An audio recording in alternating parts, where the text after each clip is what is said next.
Hello दोस्तों, स्वागत करते हैं अपने study channel study with @P में। आज हम कक्षा 12 रसायन विज्ञान के जैव अणु चैप्टर के बारे में जानेंगे। जैव अणु इससे 4 या 6 नंबर का पूछा जाता है। जैव अणु में हमें पढ़ना क्या क्या होता है। सबसे पहले जैव अणु की परिभाषा, जैव अणु क्या होते हैं। फिर कार्बोहाइड्रेट, कार्बोहाइड्रेट में क्या क्या पढ़ना है। कार्बोहाइड्रेट में कार्बोहाइड्रेट के स्रोत, कार्बोहाइड्रेट का वर्गीकरण, इनका परीक्षण, इनका नामकरण, कार्बोहाइड्रेट का डीएल विन्यास क्या होता है, इसका महत्व क्या है, ये सब पढ़ना है। साथ में कार्बोहाइड्रेट के जब वर्गीकरण करोगे तो ग्लूकोज और फ्रक्टोज भी आएंगे।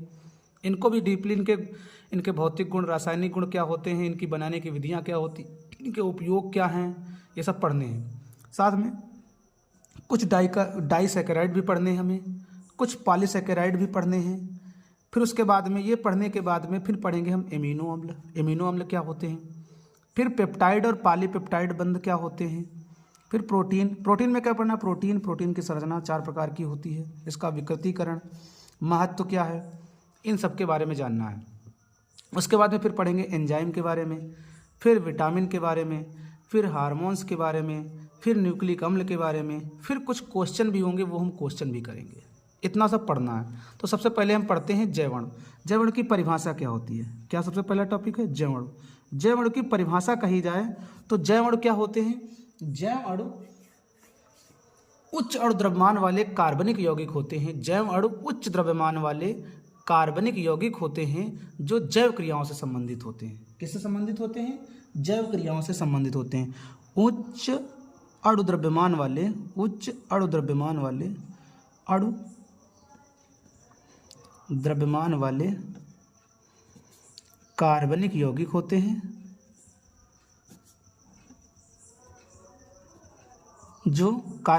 होते हैं जो जैव क्रियाओं से संबंधित होते हैं। किससे संबंधित होते हैं।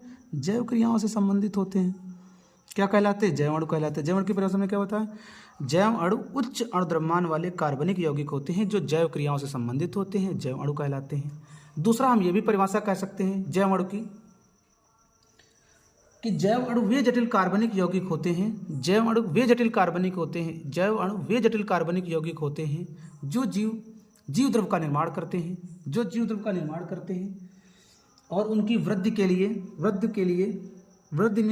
की ऐसे लिख सकते हो। जैव अणु जो होते हैं वे जटिल कार्बनिक यौगिक होते हैं जो जीव द्रव का निर्माण करते हैं। किसका निर्माण करते हैं। जीव द्रव का निर्माण करते हैं और जीव द्रव का निर्माण करते हैं और जीवधारियों की वृद्धि और अनुरक्षण में सहायक होते हैं। क्या हमने परिभाषा बताया OR करके। किसका निर्माण करते हैं। जीव द्रव्य का निर्माण करते हैं, जीव द्रव्य का निर्माण करेंगे और साथ में जीवधारियों की वृद्धि और अनुरक्षण में सहायक होते हैं। क्या कहलाते हैं। जैव अणु कहलाते हैं। जैव अणु की परिभाषा पहले जैव अणु की पहली परिभाषा हमने क्या बताया। जैव अणु उच्च अणु द्रव्यमान वाले कार्बनिक यौगिक होते हैं जो क्या करते हैं, जो जैव क्रियाओं से संबंधित होते हैं, जैव अणु कहलाते हैं। दूसरी परिभाषा हमने बताया जैव अणु वे जटिल कार्बनिक यौगिक होते हैं जो जीव द्रव का निर्माण करते हैं और जीवधारियों की वृद्धि और अनुरक्षण में सहायक होते हैं। क्या कहलाते हैं। जैव अणु कहलाते हैं। ये तो हमने जैव अणु की परिभाषा। उसके बाद में हमने बताया था कि दूसरा टॉपिक कौन सा पढ़ना है। कार्बोहाइड्रेट। तो हम बात करते हैं कार्बोहाइड्रेट क्या होते हैं। तो कार्बोहाइड्रेट की परिभाषा समय समय पर बदल के दी गई। सबसे पहले बताया गया कार्बन की परिभाषा। सबसे पहले कार्बोहाइड्रेट की परिभाषा बताई गई कि कार्बन, हाइड्रोजन तथा ऑक्सीजन के वे यौगिक। सबसे पुरानी परिभाषा कार्बन, हाइड्रोजन तथा ऑक्सीजन के वे यौगिक जिनमें हाइड्रोजन और उसमें जिसमें कहा जाए कि कार्बन और हाइड्रोजन का अनुपात, या ऐसे बताया जाए, इसे हम देख लें, इसी के आधार पर देख लें, ऐसे C6H12O6 ये है। तो इसमें कार्बन और हाइड्रोजन का अनुपात क्या है। 1:2 है। यही तो है।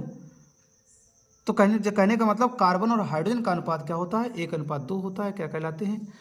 या हाइड्रोजन और कार्बन का अनुपात 1:2 होता है। क्या कहलाते हैं। कार्बोहाइड्रेट कहलाते हैं। ये तो सबसे पुरानी परिभाषा है। इसको हम ऐसे भी लिख सकते हैं, हाइड्रोजन, ये भी लिख सकते हैं हाइड्रोजन और ऑक्सीजन का अनुपात 1 होता है। ये भी कह सकते हैं, बात तो कही। कहने का मतलब कार्बोहाइड्रेट की परिभाषा हम क्या लिखते हैं।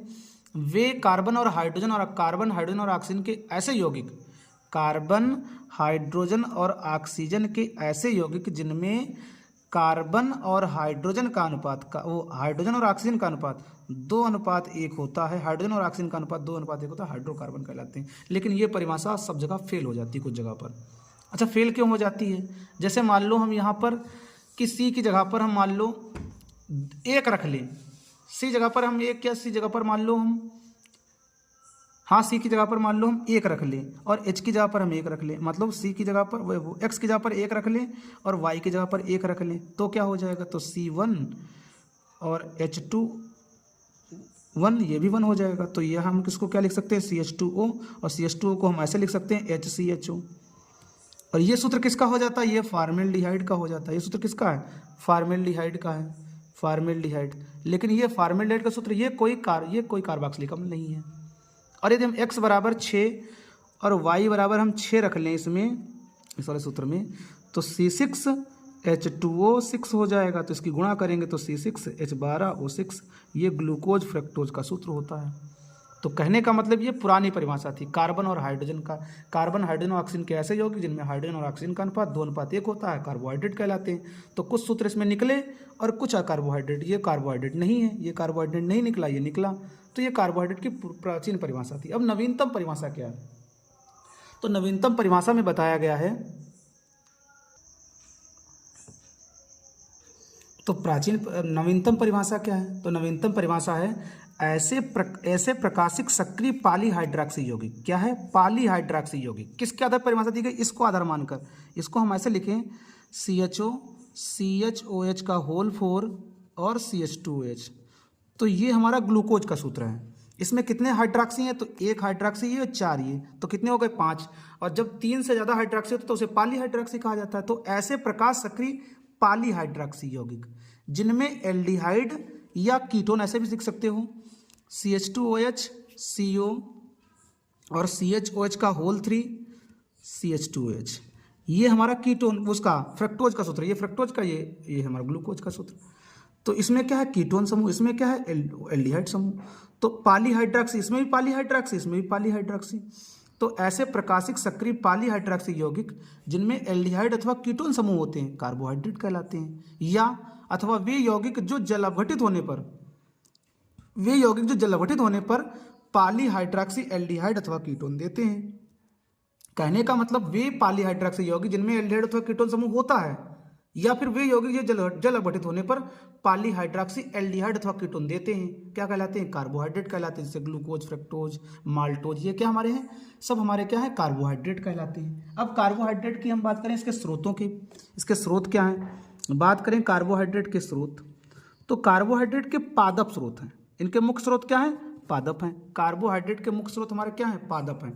पादपों की बात करें तो गन्ना, चुकंदर, जैसे हम बात करें पादप हाइड्रो के, तो गन्ना है, चुकंदर है, शर्करा है, आलू है, चावल है, गेहूं है, जौ है, बाजरा है, मक्का है, स्टार्च, मंड आदि में प्रमुख मुख्य मात्रा में पाया जाता है।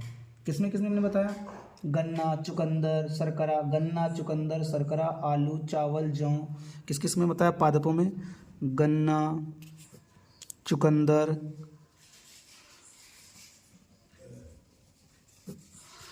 शर्करा, शर्करा का मतलब चीनी, इसको हम चीनी भी लिख सकते हैं, जौ, बाजरा, गेहूँ, अनाज तो लगभग सभी हैं, अनाज, बाजरा है। और हम लिख सकते हैं ज्वार इत्यादि के बारे में लिख सकते हैं। और यदि इसमें हम बात करें तो ये भी हम लिख सकते हैं।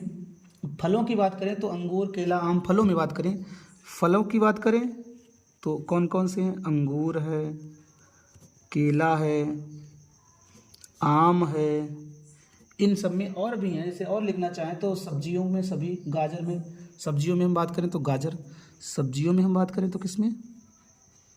गाजर है। इन सब में प्रचुर मात्रा में पाया जाता है, प्रचुर मात्रा में पाया जाता है। तो हमने स्रोतों के बारे में क्या बताया, पादपों में गन्ना, चुकंदर, शर्करा, जौ, बाजरा, गेहूं, मक्का, ज्वार बाजरा, इनमें प्रचुर, पादपों में अंगूर, केला, आम, सब्जियों में गाजर और भी हैं कई सब्जियां, उनमें प्रचुर मात्रा में कार्बोहाइड्रेट पाया जाता है। अब हम बात करें इनके यदि रिएक्शन के बारे में, तो पेड़ पौधे भी कार्बोहाइड्रेट लेते हैं। क्या करते हैं, हरे पेड़ पौधे भी कार्बोहाइड्रेट का संश्लेषण करके कार्बन डाइऑक्साइड और जल की उपस्थिति में अपना भोजन बनाते हैं, प्रकाश संश्लेषण की प्रक्रिया करते हैं। जैसे हम क्या करें, कार्बन डाइऑक्साइड प्लस जल की उपस्थिति में क्लोरोफिल, सूर्य का प्रकाश,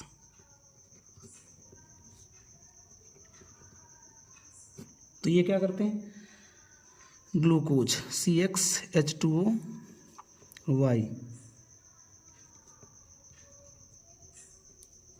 तो ये बनाते हैं क्या, ये कार्बोहाइड्रेट का निर्माण करते हैं। कार्बोहाइड्रेट मतलब हरे पौधे भी कार्बोहाइड्रेट का निर्माण संश्लेषण करते हैं। कैसे, कार्बन डाइऑक्साइड और जल की उपस्थिति में सूर्य के प्रकाश में पत्तियों में क्लोरोफिल पाया जाता है। हरी पत्तियां सूर्य के प्रकाश में कार्बन डाइऑक्साइड जल की उपस्थिति में कार्बोहाइड्रेट का संश्लेषण करती हैं, कार्बोहाइड्रेट बना लेती हैं। यदि इसके हम महत्व की बात करें, जैविक कार्यों की बात करें, इसके कार्य क्या हैं, महत्व क्या हैं, कार्बोहाइड्रेट के कार्य क्या हैं, तो सबसे पहला कार्य क्या है कार्बोहाइड्रेट का, ये ऊर्जा और ऊष्मा प्रदान करता है। ये शरीर को, सबसे पहला कार्य है, शरीर को ऊर्जा और ऊष्मा दोनों प्रदान करता है। ऊर्जा भी प्रदान करता है, ऊष्मा भी प्रदान करता है। शरीर को ऊर्जा और ऊष्मा दोनों प्रदान करता है। और इसका दूसरा कार्य देखा जाए तो ये कोशिका झिल्ली का निर्माण करता है। क्या करता है, कोशिका झिल्ली का निर्माण करता है।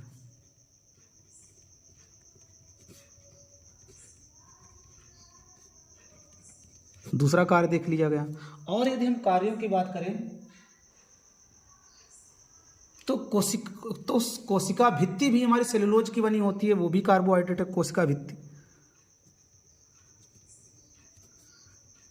कोशिका भित्ति जो होती है वो किसकी बनी होती है, सेलुलोज। और सेलुलोज भी क्या है, हमारा एक कार्बोहाइड्रेट है। तो ये हमारे क्या है, प्रमुख कार्य हैं।